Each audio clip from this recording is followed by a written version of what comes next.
C'est trop dangereux pour une femme être dans la rue.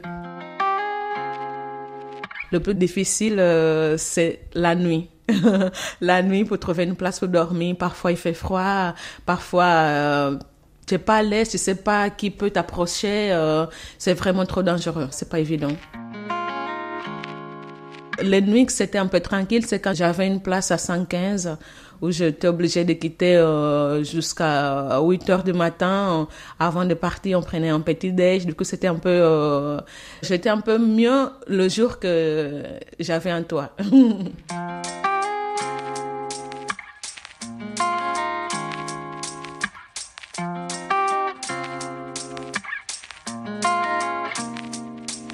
Nos histoires personnelles nous façonnent. Être né quelque part, avoir grandi dans tel contexte, marché dans tel paysage, vécu sous telle latitude, mais pas que. Avoir aimé, avoir vécu des expériences, des joies, des douleurs. Avoir appris un métier, rencontré d'autres humains. Avoir tout laissé derrière soi, pris la route, tout recommencer. Ces expériences construisent une vie, un récit personnel, mais pas que. Lorsque ces vies et ces récits s'enchevêtrent, s'entremêlent, ça crée une histoire commune, une société, un monde. Et parfois il est bon que quelqu'un se raconte, offre son histoire, comme une lueur qui aide à entrer dans l'universel, à comprendre ce monde que nous tissons ensemble. Dans Mais pas que, le podcast qui va au-delà des préjugés, on se met à l'écoute des histoires intimes d'autres différents de nous, et en même temps tellement semblables. Leurs récits disent l'universel et résonnent si fort qu'ils peuvent nous aider à vivre et même nous changer peut-être. Anastasia, première. Je m'appelle Anastasia et je suis compagne d'Emmaüs Lyon. J'ai 35 ans. Je suis compagne d'Emmaüs depuis le mois de juin 2020. Ça fait 3 ans que je suis à Emmaüs. Pour avoir une place à Emmaüs, c'était pas évident. J'avais commencé à faire la demande avant même le début de Covid. Et juste après le premier confinement, j'ai dû retourner plusieurs fois pour demander. Je peux dire qu'après près 6 mois pour avoir une place. Il fallait passer souvent parce que c'est pas évident et pour avoir une place, il faut que quelqu'un parte d'Emmaüs. Du coup, j'ai dû passer plusieurs fois la semaine, je peux dire 3 ou 4 fois à midi, n'importe quelle heure, et parler avec le responsable pour savoir si je peux. Heureusement, le jour que j'ai une place, j'étais pas seule, j'étais dans une chambre passager avec des autres personnes, mais pour moi, c'était déjà un fait vert d'y avoir un toit. Quelle était votre situation à ce moment-là ? J'étais sans abri parce qu'avant, j'étais dans une association qui donnait famille d'accueil. Normalement, c'est 9 mois d'accueil et du coup, là, j'avais déjà dépassé le 9 mois et heureusement, j'ai eu des familles où j'étais avant qu'ils ont m'accueilli de nouveau pour éviter d'être dans la rue. Et du coup, j'étais vraiment inquiète sans savoir où je peux me retrouver. La rue, justement, alors ça peut paraître évident, hein, mais pourquoi pour vous c'était vraiment hors de question d'y aller, quoi ? Ah, c'est parce que c'est dur. C'est pas tous les jours qu'on peut trouver une place à 115.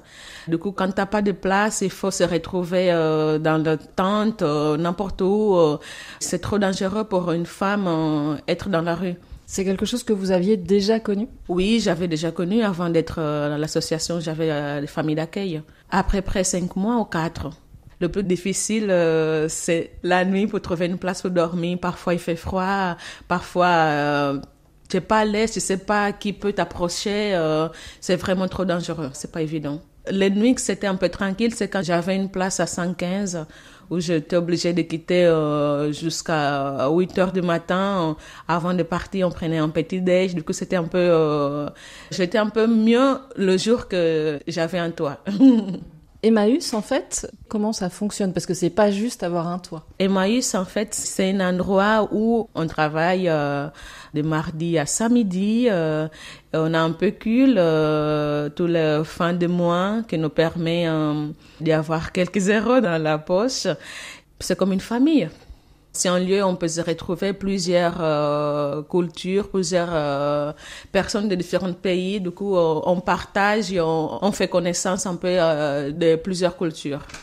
Donc c'est une vie communautaire, quoi. Oui, c'est une vie communautaire, bien sûr. C'est un lieu où on peut avoir de bonnes amitiés. On a des bénévoles, on a des gens qui viennent de l'extérieur. On apprend, c'est comme une école aussi. Moi, aujourd'hui, je peux dire que j'ai appris beaucoup aussi par rapport à la langue, à Emmaüs, pour connaître comment ça fonctionne au travail, connaître les noms de tout ce que je touche, tout ce que je fais. Et heureusement, aujourd'hui, je peux dire que j'ai une bonne expérience à la vente, au tri de textiles. Je connais un peu de tissu, qu'est-ce qu'il y a en coton, qu'est-ce qu'il y a en soie, qu'est-ce qu'il y a en... Après, je suis émergée par le travail. Donc ça veut dire que vous vous sentez aussi mieux armé pour après aller travailler ailleurs? Bien sûr, c'est des années d'expérience. Sortie d'Emmaüs, je peux dire que j'ai quelques ans d'expérience dans la vente, dans le tri du textile. Alors, on se dit aussi que vivre en communauté, vous êtes à Lyon et je crois que c'est une assez grosse communauté. C'est peut-être pas toujours évident d'être comme ça à plusieurs, avec des tempéraments différents, des histoires pas simples, parce que des histoires de rue, par exemple. Enfin, comment ça se passe, cette dimension-là humaine, quoi? C'est vrai que c'est pas toujours évident. Il faut parfois connaître, savoir les habitudes des uns et des autres, laisser passer. Parfois, tu es obligé de rester dans ton coin et ne pas trop gérer qu'est-ce que les gens disent. Tu restes, tu fais ton travail, éviter d'y avoir des groupes, C'est comme une famille, c'est pas toujours évident d'être ami d'une sœur, d'un frère. Et du coup, il faut savoir gérer. Pour vous, c'est pas quelque chose qui a été compliqué, ça, cette dimension-là, quoi? Oui, au début c'était compliqué, déjà parce que on vient chacun d'un pays différent, des cultures différentes, des choses que chez moi c'est pas évident, ça me dérange, et pour les autres non. Au début, oui, c'était un peu difficile, mais là aujourd'hui, on se connaît à peu près tous. Je sais que ma collègue n'aime pas que je le traite comme ça, que je dis ça. On arrive à travailler normalement. Au sein d'Emmaüs à Lyon, vous avez évolué sur différents plans, parce que ici, on se parle chez vous, en fait, et on n'est pas à la communauté Emmaüs, en fait. Là, c'est un appartement d'Emmaüs, mais on n'est pas dans la communauté. Du coup, dans la communauté, la vie, c'est différent. Là-bas, on a un réfectoire, on fait les repas ensemble. Ici, tu fais tes repas toi-même, tu prépares toi-même. C'est, entre guillemets, un peu à l'extérieur de la vie communautaire. Un peu comme un sas pour après aller vers la vie ailleurs. Voilà. C'est à peu près, c'est préparé pour la vie à l'extérieur. Et vous vous sentez prête? Oui, je me sens prête. Bien sûr, je me sens prête. Après 3 ans, c'est sûr que j'arrive à me débrouiller en français. Pas tout à fait évident, mais j'ai un niveau que ça me permettra de faire une formation après Emmaüs.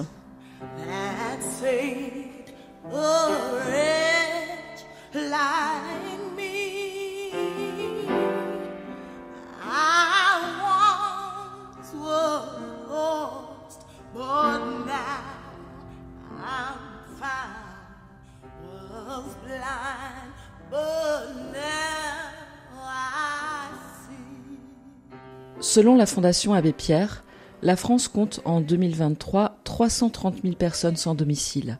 Leur nombre a doublé en 10 ans. Ce chiffre comprend les 200 000 personnes en hébergement d'urgence, 110 000 exilés en centre d'accueil ou en hébergement pour demandeurs d'asile et environ 27 000 personnes sans abri dormant dans la rue. Parmi ces personnes, beaucoup sont des exilés. L'État a pourtant obligation d'assurer l'hébergement des personnes sans abri. Un droit à l'hébergement opposable est garanti par la procédure DAO, accessible à tout le monde, y compris les personnes sans papier et les demandeurs et demandeuses d'asile. Pourtant, ils sont nombreux et nombreux à vivre à la rue, avec 2 ou 3 nuits par semaine, une place dans un hébergement d'urgence.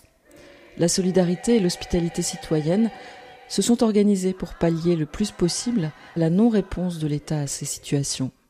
Ainsi, le programme Welcome de GRS France propose un hébergement provisoire et gratuit au sein d'un réseau de familles, de colocations, de personnes seules ou de communautés religieuses pour accueillir une personne dont la demande d'asile est en cours de procédure et qui est laissée à la rue, faute de place dans le dispositif national d'accueil. Anastasia, deuxième. Je m'appelle Anastasia, je viens d'Afrique, concrètement de l'Angola. J'ai 35 ans, je suis arrivée en France en fin 2018. Qu'est-ce que vous voulez bien nous dire sur l'histoire qui fait qu'en 2018, vous arrivez en France ? J'étais obligée de quitter mon pays. J'étais coincée. Je ne pouvais pas rester dans mon pays. Et du coup, je suis arrivée en France. J'ai galéré au début, déjà à cause de la langue, parce que l'Angola, c'est un pays lusophone. On parle portugais. En arrivant ici, je savais que dire bonjour. J'étais un peu perdue, mais heureusement, je me suis retrouvée avec une femme qui m'a montré ses cours catholiques. J'ai passé presque mes journées là-bas. Et après, j'ai eu la chance de connaître l'association GRS où j'étais tous les jours de la permanence jusqu'au moment que j'ai eu une place dans une famille d'accueil. Pas tous les jours, tous les mercredis, c'est une fois par semaine. Tous les mercredis, j'étais là à la permanence avec l'espoir d'y avoir un toit. Est-ce que c'était compréhensible pour vous à ce moment-là qu'on vous fasse attendre comme ça ? Parce que c'est long, 4-5 mois quand on est à la rue. Est-ce que c'était compréhensible qu'on vous dise il faut attendre ? Quand on a besoin, c'est pas compréhensible. Hein. Là, on cherche une place. Et du coup, les excuses qu'on avait, oh non, il n'a pas une place. Je dis, bon, oh là là, qu'est-ce que je dois faire? À chaque fois, c'était une déception. Je me disais souvent, mais quand ça va arriver mon jour d'avoir une place? Et mais heureusement, je sais pas si c'est... oui, heureusement, le jour que j'ai une place, j'étais pas à la permanence. La seule fois. La seule fois que je suis pas allée, j'étais vraiment désencouragée. Je me suis dit, bon, ça fait quelques mois que je pars, j'ai pas une place. Je sais pas, aujourd'hui, je suis fatiguée, je n'irai pas. Et j'ai reçu un appel en disant, venez, pourquoi vous n'êtes pas venu à la permanence, vous avez eu une place. J'ai crié de joie. Je sais pas combien de temps j'ai pris le métro jusqu'à Bellecour en courant. J'ai contente de savoir que ça y est, je serai plus dans la rue pour quelque temps. J'aurai une famille, je serai sur un toit, dans un toit. Vous vous souvenez l'arrivée dans la première famille ? Bien sûr, je me rappelle, je suis allée avec mes accompagnatrices, c'est Jean et Odile. C'est un peu loin de Lyon, mais pour moi, c'était pas grave. L'important, c'est que j'ai un toit. Quand vous êtes partie, et en arrivant en France, est-ce que vous aviez imaginé que vous alliez vivre ça, que vous n'auriez pas forcément de toit, que vous alliez vivre dans la rue, ou est-ce que ça a quand même été la surprise, cette situation ? C'était pas une surprise. Déjà, quand tu sais que tu vas embarquer dans un endroit où tu connais personne, on est exposé pour tout. Hein.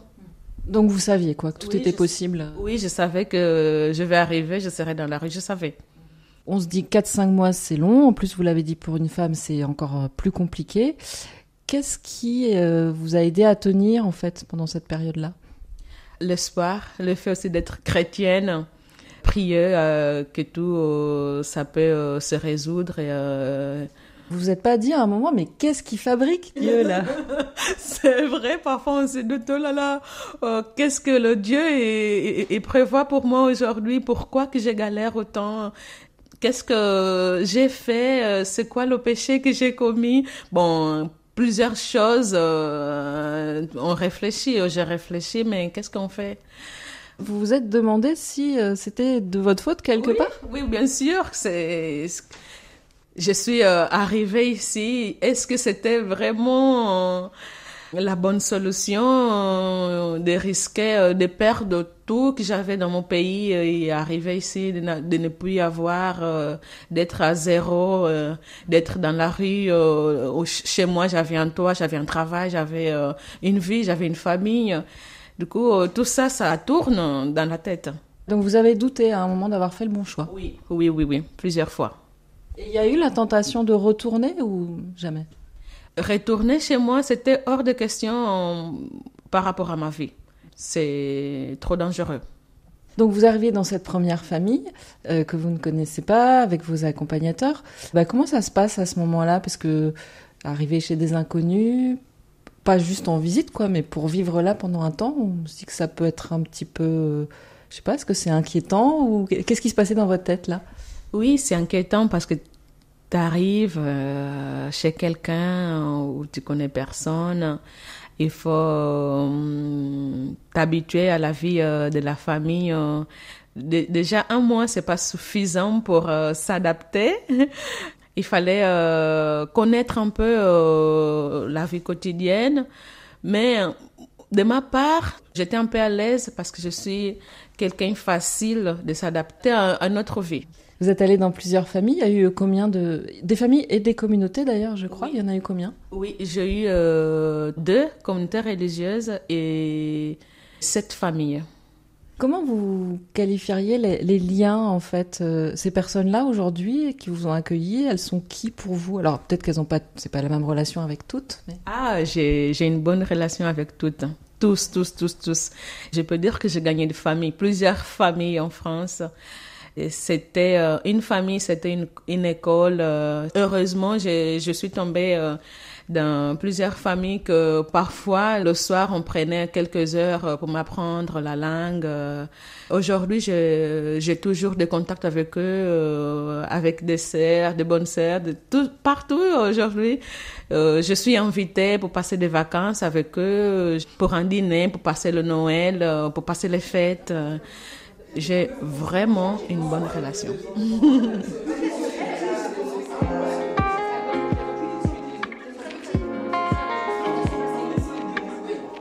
On se voit aujourd'hui comme des sœurs, des frères, des familles, des parents aussi, parce qu'il y a des familles d'accueil plus âgées qui aujourd'hui je suis considérée comme une fille. Il y a plusieurs familles que j'ai connues, leurs enfants, j'ai connu leurs petits-enfants, du coup, j'étais vraiment accueillie. Si, par exemple, vous aviez eu une autre solution, si tout de suite, en arrivant, vous aviez eu un appartement, quoi, par exemple, où vous auriez pu vivre seul et vous débrouiller, est-ce que vous auriez raté quelque chose en ne vivant pas ces expériences-là? Oui. En fait, j'ai gagné. Le fait d'être dans plusieurs familles, j'ai gagné parce que j'ai appris la culture, j'ai appris la langue grâce à toutes ces démarches où je suis passée. Et alors, les familles françaises, c'est des copier-coller toutes pareilles ou est-ce qu'il y a des grandes différences entre les familles? Il y a des différences, bien sûr. Il y a des différences par rapport à leur façon d'être, par rapport à la nourriture, c'est pas tout ce qu'ils préparent pareil. Moi-même, j'ai eu des problèmes d'estomac à cause des changements. En fait, mon estomac, il fallait s'habituer à chaque fois que j'ai changé de famille parce que dans chaque famille, parfois, c'est différent, leur façon de préparer, leur façon de manger. Du coup, soit tu tombes dans une famille où le soir, tu vas prendre une soupe et tu manges une fruit, tu dors, ou sinon tu vas tomber dans une famille où le soir, tu peux manger un repas plus lourd que notre. Du coup, tout ça, c'était vraiment des changements qu'il fallait s'habituer. C'est quoi la chose qui vous a le plus surprise ou vraiment vous êtes dit « Ah ouais, ça, j'aurais jamais cru » vous étiez très étonné par quelque chose? Ou amusé, ou au contraire très agacé? Il y a des choses que c'est un peu différent par rapport à ma culture. Par exemple, nous, en Angola, à table, on ne parle pas. On prend le temps de manger. Et ici, en France, Au moment qu'on est à table, c'est le moment de partage. On parle un peu de tout, qu'est-ce qu'on a vécu pendant la journée. Au début, pour moi, c'était un peu dérangeant de parler en mangeant. C'était un peu compliqué, mais après, j'ai compris que oui, ici, c'est comme ça, il faut s'adapter. Et finalement, aujourd'hui... Aujourd'hui, je mange. Je suis la première pour commencer à parler à table. Donc, on apprend vite, quoi. On apprend vite. Quand vous regardez vos deux cultures, maintenant vous avez la double culture, angolaise et française, qu'est-ce qui, dans chacune, vous paraît la meilleure chose dans chacune des deux? Je pense que les Français, ils sont plus accueillants que les Angolais. Ah ouais? Oui. Oui. Ici, c'est facile d'ouvrir ta maison et recevoir quelqu'un pour habiter avec toi pendant un mois ou plus. Qu'en Angola, on se méfiait tous des autres, de recevoir quelqu'un. Bon, on peut accueillir, mais ici, vous avez une culture vraiment d'aider, d'être à l'écoute des autres. Mais est-ce que ça, c'est pas un effet grossissant de JRS? Est-ce que vous avez le sentiment que tous les Français sont comme ça? Bon, là, je sais pas. Peut-être c'est seulement à JRS. Mais bon, je connais aussi plusieurs familles, pas seulement dans le resort GRS, à l'extérieur. Je pense que c'est vraiment culturel. Et alors, dans la culture angolaise, qu'est-ce qu'il y a de beau et qui est propre à l'Angola et que vous aimez? Oh là là, plusieurs choses. Par exemple, nous, quand on prépare un repas, si par exemple on est 5 à la maison, on va pas mesurer qu'il faut préparer combien de grammes de riz, combien de morceaux de viande, combien. Nous, on prépare, si on est 5 à la maison, on peut préparer pour 10. On est toujours ouvert pour accueillir quelqu'un et manger avec nous. Et ça se passe, il y a toujours des gens. Et ça se passe, il y a toujours des gens qui peuvent arriver au dernier moment, on invite à table, on mange, et il y a toujours des restes pour quelqu'un d'autre. Aujourd'hui, justement, quelle est la place dans votre vie de votre culture d'origine, la culture angolaise? Est-ce qu'elle continue d'être là et de quelle manière? Oui, il continue d'être là. Aujourd'hui, je peux dire que j'ai des cultures. Un peu de la France et un peu de mon pays. Et ça se manifeste comment, la culture angolaise chez vous? Elle est vivante de quelle manière au quotidien? Je ne sais pas comment je peux répondre à cette question. Par exemple, vous mangez plutôt français ou plutôt angolais ou les deux? Je mange plutôt français aujourd'hui. Okay. Ça ne me manque pas la nourriture angolaise. Pas du tout. Je peux manger du fromage. Je suis aujourd'hui une mangeuse de fromage. J'ai plusieurs fromages dans le frigo. En Angola, on n'a pas d'habitude de manger du fromage. Le repas pour nous en Angola, c'est le plat, le dessert. Mais ici, vous avez le fromage avant le dessert que j'ai pris l'habitude aujourd'hui. Si je mange, je parle de fromage, je me sens un peu... il manque quelque chose. Ah oui, donc ça, c'est un vrai signe d'intégration quand même, le fromage. Oui, le fromage, je suis intégrée, je peux dire. Et la musique, est-ce qu'il y a de la musique angolaise? Ah oui, il y a la musique, oui. Je ne vis pas sans la musique. Chez moi, je mets la musique, pas pour déranger les autres, mais avec un son que ça me permet d'écouter et de retourner chez moi. Quand j'écoute, c'est comme j'étais chez moi. Et dans votre caractère, qu'est-ce qu'il y a, à votre avis, de typiquement angolais? La seule chose qui a changé, c'est le territoire. Sinon, je suis toujours angolaise. Et du coup, la France, pour vous, qu'est-ce que c'est? C'est votre pays d'adoption ou comment vous vous définiriez? Oui, c'est mon pays d'adoption. Je me sens vraiment adoptée par la France. Et donc, vous sentez les deux, quoi, angolaise et française? Je me sens, oui, angolaise et française en même temps. Des nationalités, mais je n'ai pas encore. Peut-être un jour, j'aurai. Donc, ça fait partie de vos souhaits éventuels? Oui, bien sûr. Oui, je me sens 50% française.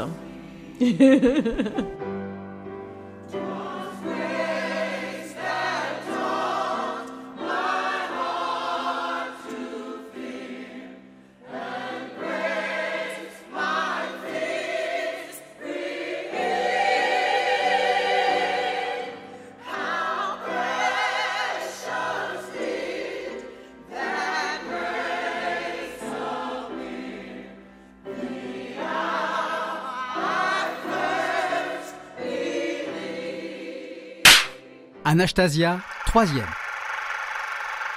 Je m'appelle Anastasia, j'ai 35 ans et je rêve un jour d'avoir un titre de séjour. Qu'est-ce que ça représenterait, ça ? La liberté, et d'avoir un travail digne, d'avoir une famille, parce que sans les papiers, comme on dit en France, je me sens pas à l'aise, je me sens un peu coincée, j'ai pas la liberté de faire une formation, de former une famille, d'avoir un travail, d'avoir une vie normale, comme tout le monde mérite. Je me dis, pour un simple papier, je peux rien faire. Et ça, ça crée quoi ? Un sentiment d'impuissance, Oui, c'est un sentiment d'impuissance. Bon, j'ai la force, j'ai la volonté de travailler, d'aider le pays à grandir, mais je peux pas faire. Vous le faites un peu là, en travaillant à Emmaüs, mais c'est pas à la hauteur de ce que vous voudriez faire, quoi. Oui, c'est pas à la hauteur que je voudrais faire. J'aimerais de faire un travail de l'aide à la personne, et c'est pas ça que je fais.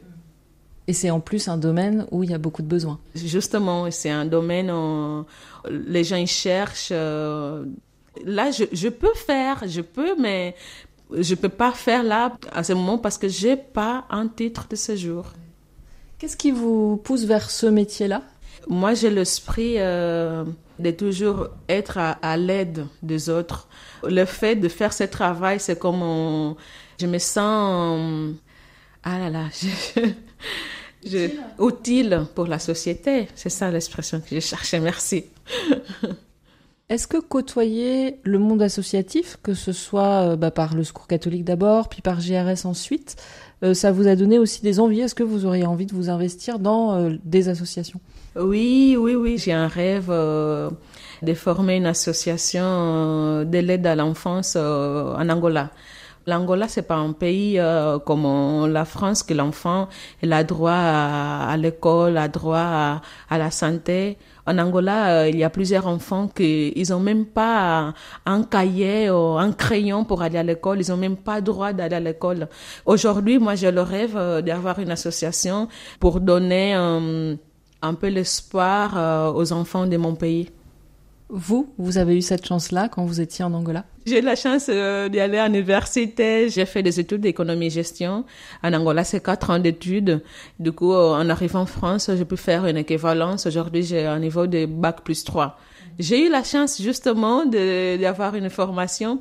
Je veux aussi que les enfants d'aujourd'hui, ils peuvent avoir aussi, c'est pas tout le monde qui peut arriver à avoir un niveau d'études que j'ai eu. Et justement, cette idée-là, vous l'aviez déjà en Angola ? Non, justement, j'avais pas. C'est en arrivant ici et de participer à plusieurs associations qui m'a permis de penser et de réfléchir qu'est-ce que je dois faire pour être utile, soit ici, soit en Angola. La vie associative en Angola n'est pas développée comme elle peut l'être en France ? Non, pas du tout. Pas du tout, c'est pas développé comme ici. Donc pour vous, ça, c'était une découverte ? C'était une découverte qu'il y a plein d'associations, qu'on peut avoir une association d'aide à la personne, d'aide aux immigrants. J'étais étonnée de trouver ça ici. Étonnée, pardon. J'étais étonnée de trouver ici en France.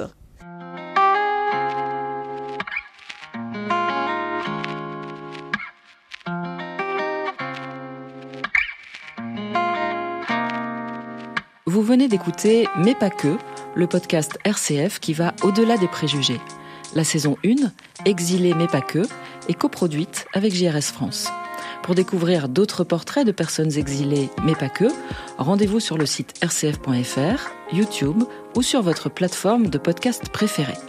N'hésitez pas à faire connaître ce podcast autour de vous en le commentant, le partageant ou en laissant de petites étoiles sur les plateformes.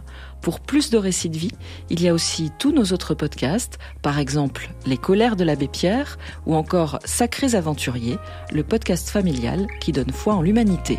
Bonne écoute!